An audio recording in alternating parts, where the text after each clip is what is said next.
Hello everyone, welcome to my new vlog. तो friends, आज के इस व्लॉग में हम बात करेंगे वोटर कार्ड्स के बारे में। और आप लोगों ने देखा होगा, आजकल आपने भरे भी होंगे शायद से एसआईआर फॉर्म्स। तो इन दोनों के बारे में आज की इस व्लॉग में हम बात करने जा रहे हैं, राइट। तो मेरी अभी कुछ दिन पहले ही मेरी बात हुई थी, हमारे जो लोकेलिटी की जो बीएलओ हैं उनसे बात हुई थी, शी इज ए लेडी। तो मैंने उनसे पूछा कि ये सारा क्या है मामला, मतलब एसआईआर फॉर्म्स क्यों इनवाइट कर रहे हैं आप लोग, क्यों मांग रहे हैं लोगों से। तो उन्होंने बोला कि कुछ लोग ऐसे हैं जिन्होंने रिसेंटली इंडिया में माइग्रेट किया कुछ समय पहले, मे बी 2 3 4 5 साल पहले इंडिया में माइग्रेट हुए। तो वो जो है वो अनऑथराइज वोट्स हैं, लेकिन उन्होंने अपने वोटर कार्ड्स तक बनवा लिए। तो अब वोटर कार्ड्स की ऑथेंटिसिटी को चेक करने का ये जो अभी नया जो ड्राइव स्टार्ट किए इन लोगों ने, तो एसआईआर फॉर्म्स दिए जा रहे हैं, एसआईआर फॉर्म्स भरवाए जा रहे हैं। तो ये सभी बीएलओस की ड्यूटी है। वो लोग क्या कर रहे हैं, जितने भी बीएलओस हैं घर घर जाके, और आपके घर में जितने भी वोटर हैं उन सभी के एसआईआर फॉर्म्स आपको दिए जा रहे हैं।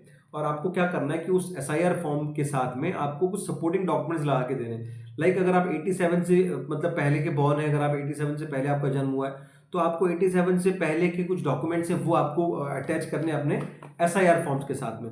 लाइक कुछ लैंड के पेपर्स होंगे, कुछ एकेडमिक्स होंगे, या फिर कुछ अगर आप गवर्नमेंट जॉब में थे तो वहाँ के कुछ पेपर्स होंगे, आपके पास पेंशन पेंशन के कुछ पेपर्स होंगे। तो इस तरीके के कुछ सपोर्टिंग डॉक्यूमेंट्स मांगे जा रहे हैं, ताकि ये पता चल पाए कि आप जेन्युइन वोटर हैं, है ना।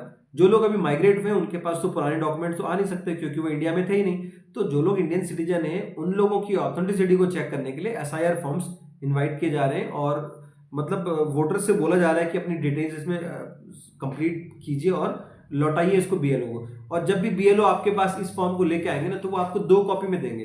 मतलब एक वोटर के लिए 2 पेज में आपको दिया जाएगा ये एसआईआर फॉर्म। और आपको इसमें बहुत कुछ ऐसा पेचीदा नहीं है, आपको सिंपल डिटेल्स इसमें फिल कर देंगे और सपोर्टिंग डॉक्यूमेंट लगाने हैं। और आपको इस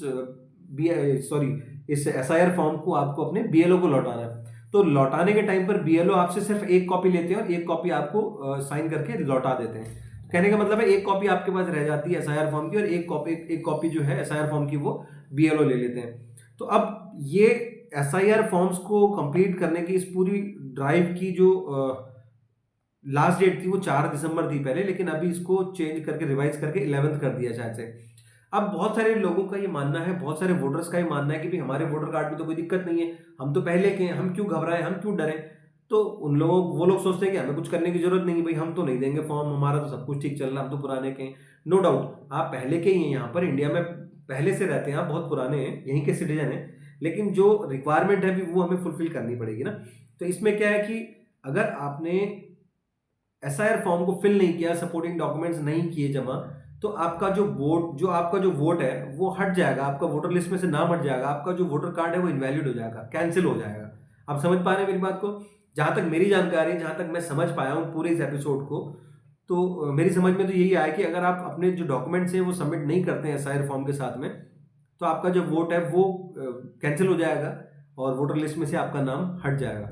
तो अभी मेरी 2 दिन पहले और बात हुई थी बीएलओ से, तो उन्होंने बोला कि अभी भी एक लार्ज नंबर ऑफ पीपल ऐसा है, जो बहुत बड़ी संख्या ऐसी है जिनके एसआईआर फॉर्म्स अभी तक मतलब डिलीवर नहीं हुए, कलेक्ट नहीं हुए, उनका पता नहीं चल पा रहा है कि वो लोग कौन है, उनका मतलब रेजिडेंस क्या है, उनकी आइडेंटिटी क्या, कुछ नहीं पता चल रहा है। मतलब मोर देन 400 वोट्स एक छोटी सी लोकेलिटी में बहुत बड़ी बात होती है। तो ऐसे तो मतलब पूरे देश में चल रही है ड्राइव, राइट। तो अगर एक छोटी सी लोकेलिटी में 400 500 वोट अगर कैंसिल होंगे, तो आप समझ जाइए कि पूरे देश में कितने वोट हैं जो कैंसिल होने वाले हैं। कुछ लोग ऐसे हैं जो खुद इंटरेस्ट नहीं ले रहे इस चीज में, और कुछ लोगों का तो वाकई पता नहीं चल रहा है। कुछ लोग इधर उधर सेटल हो गए होंगे, राम जाने जो भी डिस्पोजल होगा। बट जो लोग अवेलेबल हैं इंडिया में, और प्लीज अपने कंसर्न जो आपके जो रेस्पेक्टिव बीएलओ है ना, उनसे आपको कांटेक्ट करना चाहिए, और इस फॉर्म को लेके, इस फॉर्म को कंप्लीट करके आप जल्दी दीजिए, ताकि आपका जो वोट है ना वो कैंसिल ना हो। क्योंकि जो वोटर कार्ड है एक ऐसी मतलब ये एक आईडी है, मतलब बेसिक आईडी है, जो सबसे पहली आईडी जो काउंट होती है ना आपकी, वो मतलब निचले स्तर से बात करें तो वो वोटर कार्ड से शुरू होती है।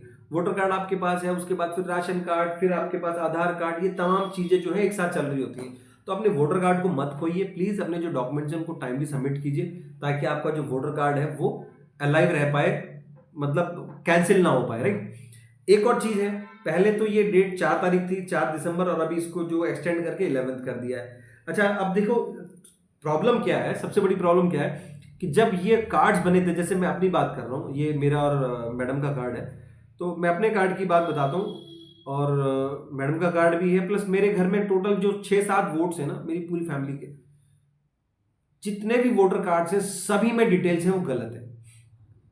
Names wrong, date of birth wrong, father husband name wrong, address is wrong. इन आप बाकी सब तो छोड़ दीजिए, आप मेरे नाम में मतलब जो मेरा खुद का वोटर कार्ड है उसमें मेरे नाम के आधार पे पुरुष की जगह पे महिला लिख दिया वोटर कार्ड पे, समझ रहे हैं आप? तो ये कहानी चल रही थी पहले। तो जितने भी वोटर कार्ड्स हैं सारे के सारे गलत हैं। अब इन सारे वोटर कार्ड्स को, जितने भी गलत कार्ड्स हैं, इन सभी डिटेल्स को करेक्ट करवाना है। तो इसको करेक्ट कराने के लिए ऑनलाइन ऑप्शन अवेलेबल है। इस वोटर कार्ड को कैसे करेक्ट करवाना है, मैं इसके लिए एक अच्छा सा कंप्लीट एक वीडियो बनाऊंगा ताकि सभी लोगों को हेल्प हो कि आप अपने वोटर कार्ड को सही कैसे करा पाएंगे। जो आपके वोटर कार्ड से अगर वो गलत है तो आपको उसको करेक्ट कैसे करना है, मैं उसके ऊपर एक प्रॉपर वीडियो बनाऊंगा और उसको आप जरूर देखिएगा। अगर आपके पास भी अगर कोई भी वोटर कार्ड है आपके पास या फिर आपके नियर डियर किसी का भी है, उसमें अगर गलतियां हैं तो आप उसको ऑनलाइन सही कर सकते हैं। उसके लिए आपको बहुत ज़्यादा परेशान होने की जरूरत नहीं, राइट? तो मैं उम्मीद कर रहा हूँ आपको वीडियो पसंद आया होगा। लाइक कीजिएगा, शेयर कीजिएगा, चैनल पर नए हैं तो चैनल को सब्सक्राइब करना मत भूलिएगा। See you in next blog. Have a great day, bye bye.